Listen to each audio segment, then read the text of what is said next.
Battle of the Network shows.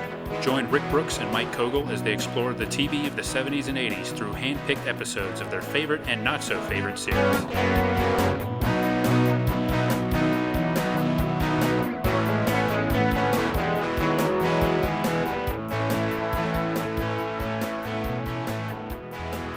Welcome to Battle of the Network show's bonus supplemental extra special episode about the Brady Bunch, which we just talked about in depth, but this is to cover something we might have not had time to cover or maybe even forgotten to cover that we should have. So we might do this from time to time. And I'm Mike. And I'm Rick. Hello, everyone. And we wanted to talk a little bit about the credit sequence, the famous credit sequence of the Brady Bunch. We did mention the song some, and this is more the visuals of the grid that everyone knows. And I know we were emailing a little bit about, in watching episodes, I was kind of fascinated by how awkward everyone looks as they smile and whatever. I think it's fair to say you were mesmerized by this sequence, Mike. A little bit.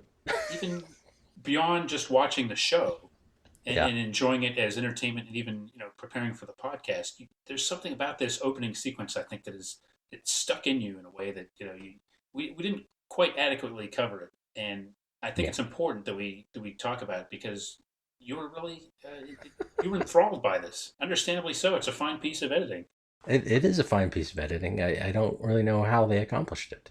Is it, 8 split screens? Is it 8 cameras? What's going on there? Are they being directed off camera when to look in certain directions? And frankly, it makes me feel a little uncomfortable. It does. Huh. And like why awkward. Is that? Oh, like the awkwardness of the performers is making you yourself feel awkward. Yes, it's like the thing we might have talked about before, where a character on a show sings. Yes. And you have to watch not only them sing, but the other characters react to them in the audience, and it just something makes you feel awkward about that. Yes, I know what you mean. That's a good way of putting it. I do happen to know a little bit about the origin of this sequence. Okay. That I can share. Yeah. Apparently there was a filmmaker that developed this technique for the World's Fair. Oh. The multiple screens sort of being combined, like independent action being edited together. And it's known as the Brady Bunch effect now. But the person who came up with this, he won an Oscar, I think. I think it was a best short film Oscar. Okay. And the Brady Bunch, I think, may have been the first show on television, but certainly not the last to use that technique in the credits. And, maybe that grid of 9 squares is kind of an extreme version of it, but shows like Dallas and Mannix would use similar effects to it. And I'm not sure exactly, maybe it was a Sherwood Schwartz thing, I think, but they decided to use it, as a way to introduce everybody at one time, and definitely stays with you. Yeah.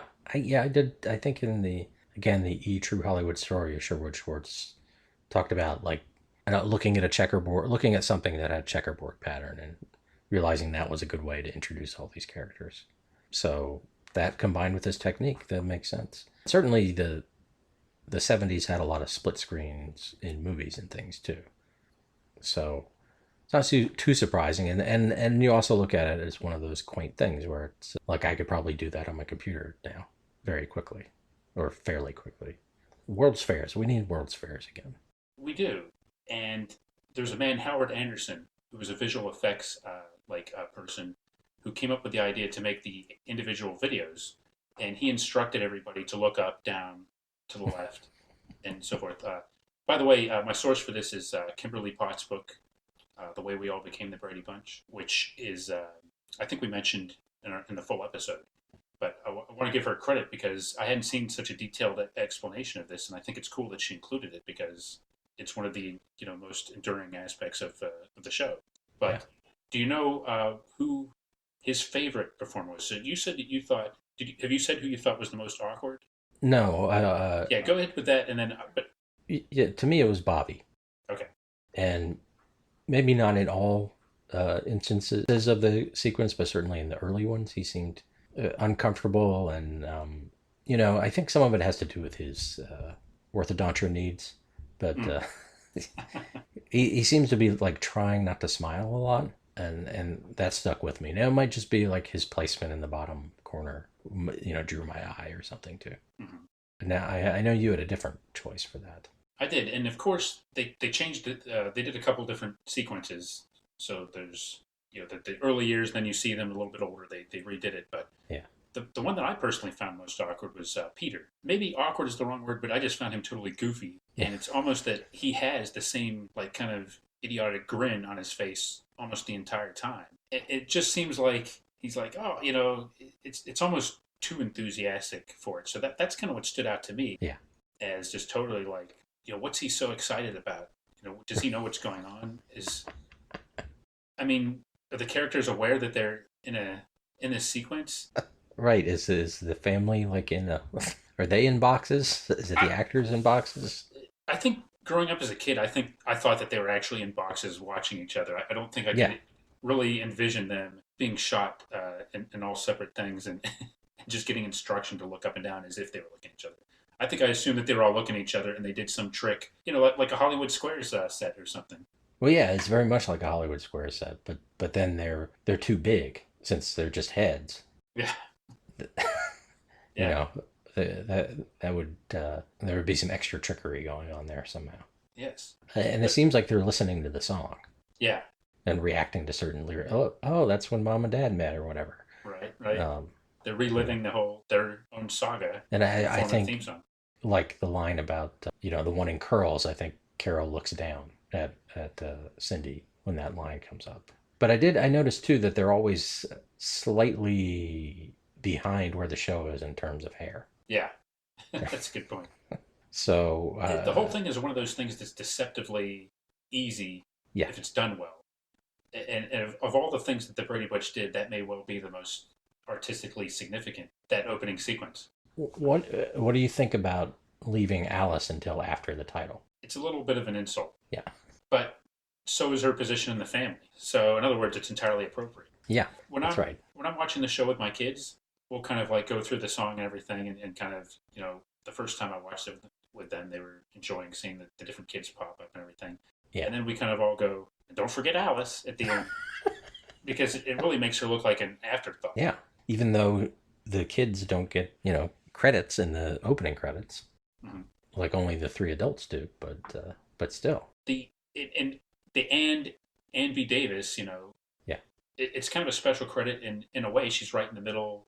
You could argue that that's good positioning, but the fact that she's not mentioned by name in the song, right, it makes her look a bit of an also ran. I think. yeah. Do you agree with that? A little bit, yeah. I think clearly she's loyal to the family, and specifically if we take the continuity in it's as if it's legitimate, she was loyal to the Brady part of the family before even the girls that she worked for them and came along to continue to help take care of these kids. Now I don't know, was she there before Mike's wife died, or did he hire her after to help out because he was a single dad? I think she was there before. I think she knew their mother. Okay. I think she's made a reference to changing their diapers too. Oh, okay. Uh, well, yeah. I mean, I get like I don't know exactly how you would fit her into the song, but that's a little strange. You know what it reminds me of? Another Sherwood Schwartz show, the Yes. infamous And the Rest, Yeah. which was Oh, an insult. It's like, okay, we don't have enough time, so I think right. if they had tried a little harder, they could have fit her into the song. But Yeah. At some point, they fixed that in Gilligan's Island, right? they did, yes, And originally, the rest were the professor and Mary Ann, right? right. And then Yeah. okay, it didn't take a lot of songwriting wizardry to add them. They just added the professor and Mary Ann. Okay, there, Yeah. you're done. Right. And that's personally insulting to me because I like those characters. Yes, Like they're probably, other than Gilligan and the Skipper, my favorite characters. So right. although Mr. Howell's pretty cool, still, a millionaire gets more credit than a professor Typical. So, and whatever Marianne is. She's just a person, a regular person. she's a great individual, and I would never hear anything That's to the right. contrary. So this man Howard Anderson, who created the sequence, so he told everybody to look up, down, left. However, the facial expressions that they made That was entirely up to the actors. Okay. And he meticulously edited them to match the songs as much as the song lyrics as much as he could. So you're spot on in that observation. But do you know who his favorite? Like, if you look at the overall facial reactions, who he thought had the best, or the ones that were most pleasing to him when he put this all together? I'm gonna go outside the 9 boxes and say Jan.